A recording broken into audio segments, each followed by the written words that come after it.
Hello there, welcome to another episode of Soul Worthy Love, where we talk about how love is safe, and if it's not safe, it's not love. And today we have Carmelina, and beautiful Carmelina, sexy, beautiful Carmelina.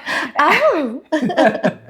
And one thing I wanted to talk about, and we've been speaking about, was what makes my work different. And basically, what makes my work different is the fact that I work with the subconscious mind. And I found this quote from Carl Jung that is perfect for this insight. Until you make the subconscious conscious, it will direct your life and you will call it fate. I repeat. Until you make the subconscious conscious, it will direct your life and you will call it fate. What does that mean?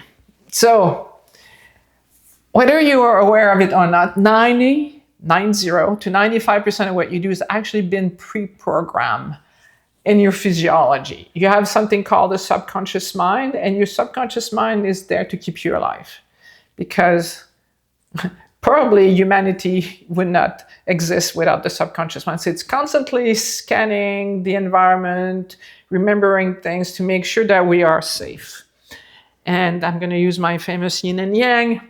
So when your subconscious mind associates more pain than pleasure, more danger than safety to something you want consciously, like your mind wants it, like you're clear, you proclaim that you want a consciously loving relationship, you want the whole thing. But if subconsciously it's not safe for you, it will make you miss the mark.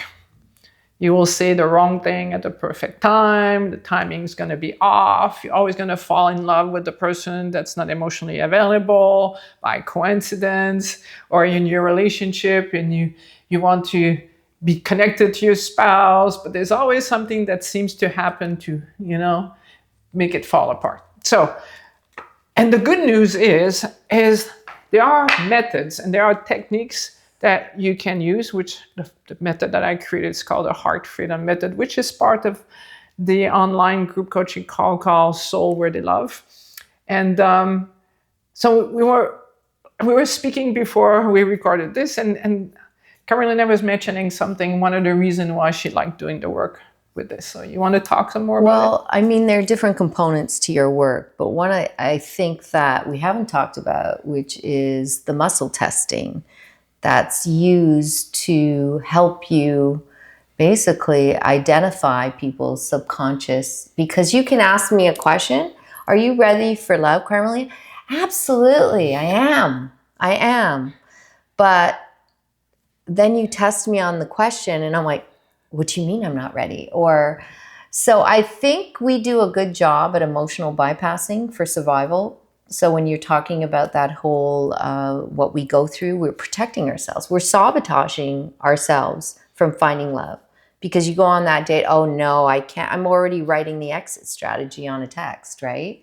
Because we're afraid. Especially if it's the perfect person. If subconsciously you're afraid of a great relationship, that's when you're, like you said, the exist. Okay, I'm gonna go now. So I wanted to demonstrate to you how we do it. Like if you're in person with me, I use muscle testing. If you're not in my presence, I have a different way of doing the method, but it's the same goal of finding the subconscious reasons why you're not getting what you want, because it is so frustrating if you really feel it that you want this deep connection and you're not getting it, and then you do it's just fate. I'm not supposed to have a consciously loving relationship. So I'm going to show you how I do this. So Carmelina, we've done this many times together. You're going to give me your arm and you're going to push up. I'm going to push down. So you pushed up. That's it. I'm going to just double test to see that she's open. So I know you're sitting there and going, this is fake. Well, I can do this with a big muscular guy and it will still go down, because that's an acupuncture point. And when I put my finger there, if she's open, the arm will go down. So it's actually a good sign when her arm goes down, because it means she's open. So say my name is Carmelina. My name is Carmelina. So now she's nice and strong. Say my name is Lise. My name is Lise. All right. So as you can see, it's kind of like a lie detector test. So it's fine. We don't want her to be Lise. We want her to be Carmelina. But now I'm going to test her on something we want to be true for her. So I'm going to ask her to say, I'm ready, willing, and able to trust love. I'm ready, willing, and able to trust love. Whoop. All right. Interesting, isn't it? Like Carmelina is in a beautiful relationship and she keeps on learning. Yes. But this is what happens in a relationship. Like we remember the aim of a relationship is not to make you, I'm going to use my guy. The aim of a relationship is not to make you happy or miserable. The aim of a relationship is to teach you how to love, because when you love, truly love, you feel happy. So it's a journey, and we are all evolving. We face things, we work through them, and this is how you can actually, in time, instead of falling out of love, when you do this kind of work, you fall more in love.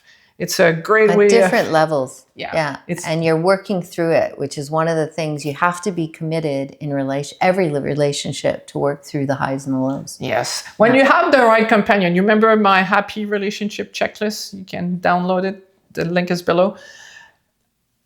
Number 4 is once you see that it's really a good relationship for you, it's the commitment to making it work that makes it work. Okay?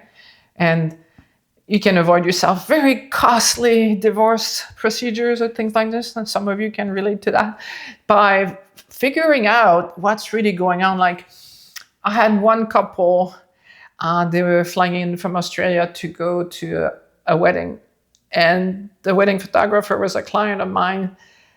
And the person told her, like, I want a divorce from my husband.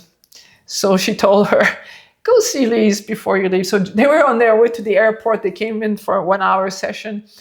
And within an hour of doing this kind of work and seeing what was actually going on, it was not that they were not compatible. It was that they had stories they were sharing that was making it too scary to be open. So after an hour, they were madly in love with each other again. So let's say like, so I'm ready to trust love.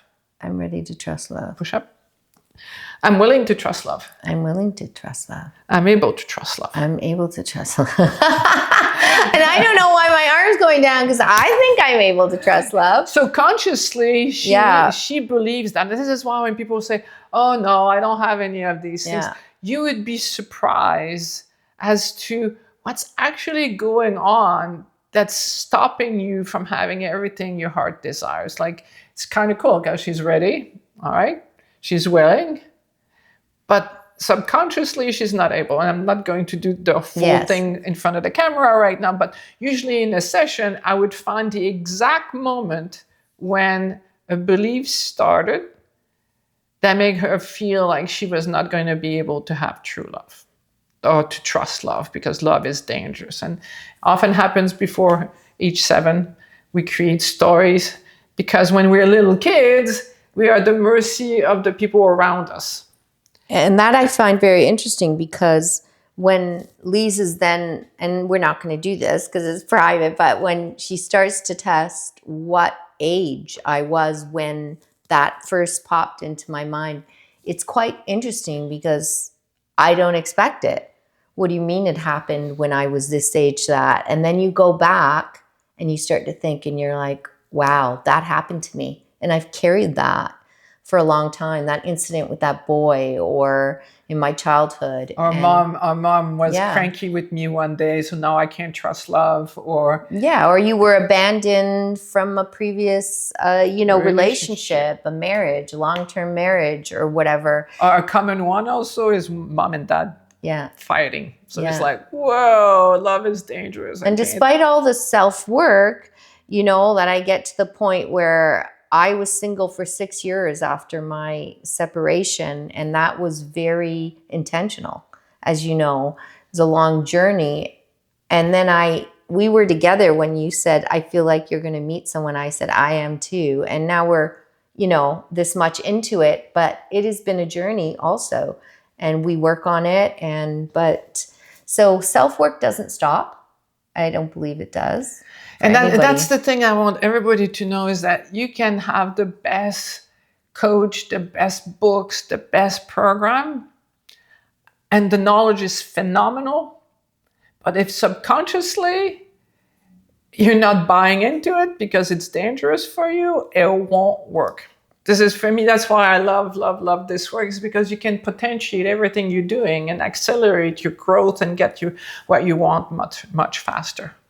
So we'd love to hear comments, what you think about this, and let's see you next episode. And if you found that this was a good episode and someone you know could benefit from it, please put a like, because the likes impact our algorithm, but also share it with people who could benefit from it. Bye for now.